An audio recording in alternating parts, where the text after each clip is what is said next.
I'm joined now by independent journalist and political analyst Paul Dobson. He's in Merida in western Venezuela. Good to have you on the program. What do people think there in Venezuela about this very close cooperation between Caracas and Washington?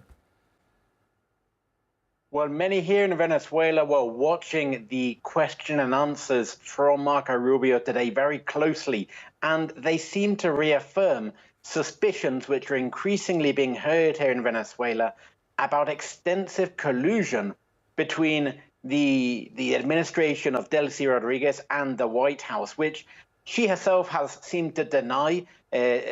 We think this is now playing to a certain audience here in Venezuela, but the actions of her administration since that fateful morning of January the 3rd really show that what Marco Rubio said in Congress today is effectively true, that there is close cooperation and political collusion between Caracas and Washington now.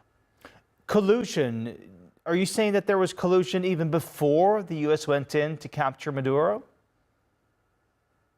Certainly under the Maduro government, relations, especially economic and trade relations, were warming with Washington, despite the political rhetoric, which obviously played to both domestic audiences. If we look at trade figures, trade was increasing from Venezuela to the United States over the last 3 to 4 years.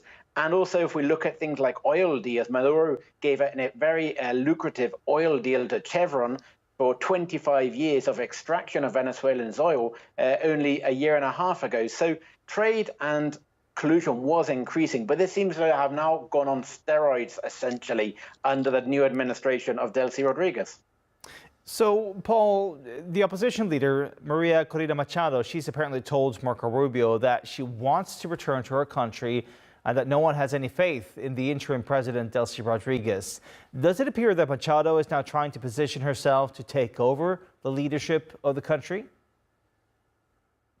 Well, it seems to me that Machado was completely sidestepped, as was the rest of the country, from that very infamous now press conference on January the 3rd, in which Donald Trump said that she was a lovely lady but held no support in the country, something which none of us really expected to come out of his mouth at that point in time. And it seems to me that she is now basically playing catch-up to some extent. We saw her try to give her Nobel Peace Prize to Donald Trump to win favor.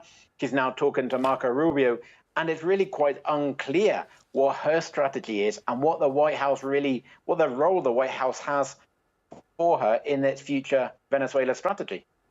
All right, Paul Dobson live for us in Venezuela. Thank you as always.